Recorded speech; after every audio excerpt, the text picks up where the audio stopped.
बंगाल की खाड़ी से उठने वाला समुद्री तूफान दाना आज यानी कि 24 अक्टूबर को ओडिशा और पश्चिम बंगाल के तट से टकरा जाएगा। इसका असर बिहार के 13 जिलों में दिखने वाला है। भागलपुर, बांका, जमुई, मुंगेर, शेखपुरा, नालंदा, जहानाबाद, लखीसराय, नवादा, गया, कटिहार, पूर्णिया, किशनगंज में इसका असर दिखाई देगा। मौसम विज्ञान केंद्र के मुताबिक समुद्री तूफान के वजह से प्रदेश के कई हिस्सों में 20 से 40 किलोमीटर प्रति घंटे की रफ्तार से तेज हवाएं चलेंगी। पूर्वी और दक्षिण बिहार के भागलपुर, बांका, जमुई, मुंगेर, शेखपुरा, नालंदा, जहानाबाद, लखीसराय, नवादा, गया, कटिहार, पूर्णिया, किशनगंज समेत 20 जिलों में आज बारिश की संभावना है। दाना तूफान को लेकर अपडेट्स भी जारी किए गए हैं। मधेपुरा में आज सुबह से हल्की बूंदाबांदी हुई और आसमान में बादल है। जहानाबाद में आसमान में बादल है, मौसम सामान्य है। छपरा में आसमान में बादल छाए हैं, सुबह हल्की धूप भी निकली। कटिहार में आसमान में काले बादल छाए हैं, तेज हवाएं चल रही है। कल देर शाम बारिश भी हुई। बांका बादल की चपेट में रहा और बुधवार की रात बूंदाबांदी भी हुई। वहीं मुंगेर में आसमान में बादल है, कल पहले तेज हवा चली, फिर हल्की सी बारिश हुई थी। वहीं दाना तूफान का असर बुधवार की शाम से ही कई जिलों में दिखना शुरू हो गया है।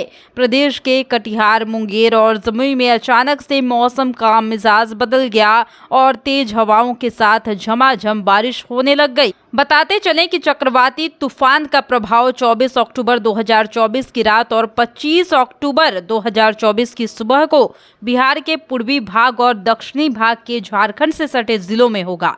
विशेषकर भागलपुर, बांका, जमुई, मुंगेर, शेखपुरा, नालंदा, जहानाबाद, लखीसराय, नवादा, गया, कटिहार, पूर्णिया, किशनगंज में बादल और कहे तो गर्जन या वज्रपात के साथ 40 किलोमीटर प्रति घंटे की रफ्तार से तेज हवाएं चलने की संभावना है।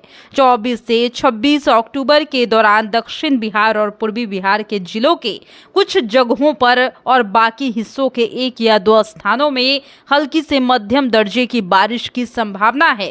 तूफान को देखते हुए एहतियात के तौर पर प्रदेश की 12 ट्रेनों को रद्द कर दिया गया है। वहीं कोलकाता जाने और आने वाली दोनों फ्लाइट को भी कैंसिल किया गया है। बताते चलें कि पश्चिम बंगाल के पूर्व मेदिनीपुर, पश्चिम मेदिनीपुर, दक्षिण 24 परगना और उत्तर 24 परगना में बहुत बारिश होने की संभावना है, जबकि कोलकाता, हावड़ा, हुगली और झारग्राम में 23 से 24 अक्टूबर के बीच बारिश भी हो सकती है। ओडिशा में 24 अक्टूबर को पुरी, खुर्दा, गंजम और जगत सिंहपुर में कई जिलों में साथ ही कई जगहों पर बारिश होने की संभावना जताई गई है।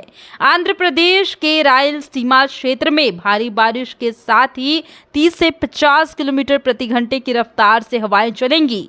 कर्नाटक में तूफान के आने से पहले ही कर्नाटक में भारी बारिश से बाढ़ जैसे हालात हो गए हैं। तमिलनाडु में आईएमडी ने दक्षिण भारत के तमिलनाडु और पूर्वी भारत के कुछ राज्यों में 5 दिन तक भारी बारिश की चेतावनी दी है। बता दें कि साइक्लोन से संभावित प्रभाव कुछ इस प्रकार से है। आकाशीय बिजली से जान माल और पशु की हानि की संभावना है। आंधी पानी से फसलों और पेड़ों को नुकसान होगा। झुग्गी झोपड़ी और कच्चे मकानों को नुकसान भी होगा। ऐसे में बचने के लिए क्या करना चाहिए, ये भी जानने की जरूरत है। बिजली चमकने या गड़गड़ाहट की आवाज सुनाई देने पर पक्के घर में शरण लेने की आवश्यकता है। पेड़ों के नीचे और विशेष रूप से अलग अलग पेड़ों के नीचे नहीं जाइए, क्योंकि ये बिजली के सुचालक होते हैं। मौसम वैज्ञानिक ने किसानों को खराब मौसम के दौरान कृषि कार्य को स्थगित करने की भी सलाह दी है।